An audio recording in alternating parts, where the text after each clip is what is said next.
ናፍቀኸኝ ነበር ስላገኘው ደስ ብሎኛል። እኔም ደስ ብሎኛል።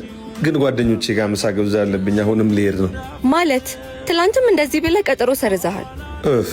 ለመጨቃጨቅ ምክንያት ነው አይደል የምትፈልጊው? ሂድ፣ ችግር የለም። ትሰማኛለህ ባቢ? በቃኝ። እሺ፣ ከኔ ጋር ከምታሳልፈው ጊዜ ይልቅ ከጓደኞቹ ጋር ደስተኛ ነኝ። ይሄ በጣም ትንሹ ነው። እያንዳንዱን በደልህን እያየውም እየሰማውም አልፎ ላንተ ያለኝ ፍቅር ከቀየረህ ብዬ እንጂ ሞኞኛ አይደለም። እሺ፣ ከዚህ በኋላ ሁሉም ነገር ይበቃኛል። እንለያይ እያልሽኝ ነው? አዎ፣ መለያየት ነው የምፈልገው። ቆይ እንጂ ማስተካከል እኮ እንችላለን። በዛ ላይ ብቻሽን መወሰን የምትችይው ነገር አይደለም።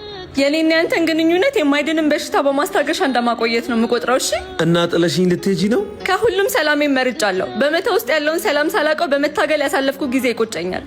እሺ፣ በጣም ጎድቼሻለሁ። ይቅርታ። እምነት ሲሰበር ይቅርታ ትርጉም ያጣል። አንተ ላይ ያለኝን እምነት ጨርሻለሁ።